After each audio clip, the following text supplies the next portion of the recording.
Bueno, ben llegados outra vez a Play Presta, al Xiradiscos, y hoy vamos a hablar de Oasis, ya siguiendo la senda del Britpop.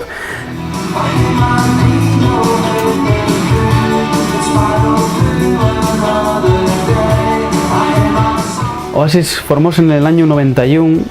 con los hermanos Gallagher, aunque es verdad que primero estaba Nama y Liam na formación original, y cuando Noel volvió de hacer de roadie, de esto de como de pipa de los, o de técnico mejor dicho, de los Spiral Carpets, otro grupo mítico de los 90, bueno, de los 80-90, atopóse con que el su hermano, después de dar la tabarra con que no le gustaba la música o que no le prestaba que Noel tuviera todo el día con la guitarra, tenía un grupo y era el cantante. Entonces eso chocó y violos en directo y dijo una frase que bueno, que después mintió, como que que o facía les lletres y la música o no debe triunfar nunca. Bueno, desmintió en un documental y bueno, como siempre el mundo de Oasis está lleno de anécdotas, y no solo de anécdotas sino de pulles entre los hermanos, como bien sabréis. La fama la empiezan a algamar en el año 93 más o menos, cuando van a tocar a Glasgow con otro grupo de moces que compartí yo local de ensayo con ellos. Entonces apareció en escena Alan McGee, que era un productor de Creation Records, además él ya era el fundador si no me equivoco, y violos tocar, y nada más acabar de verlos tocar ofreció ellos un contrato discográfico con su sello. Un año después, en el 94, publiquen Definitely Maybe, y estoy de aquí,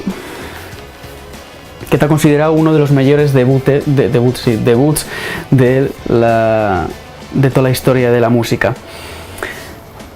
Vendió unos 20 millones de copias, 15 millones de copias,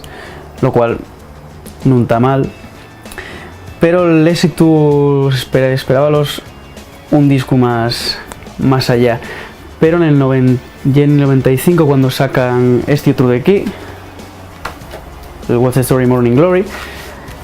que este sí que ya el calgama les 22 millones de copias, si no me equivoco. Y en el año 96 aparece ya la fama suprema cuando faen el famoso concierto de Knebworth, en el que asisten 500.000 personas en 2 días, 250.000 un y 250.000 el otro.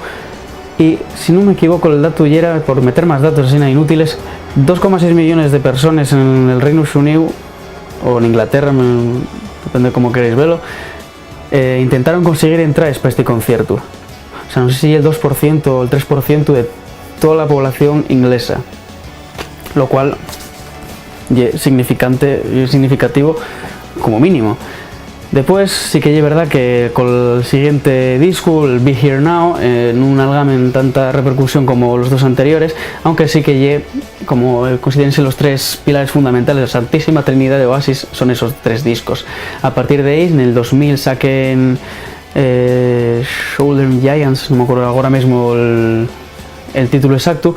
Y como anécdota, más que como anécdota, como recordatorio, Oasis vino a Xixón en el año 2000, el 23 de agosto, en sin Noel, porque ya había ahí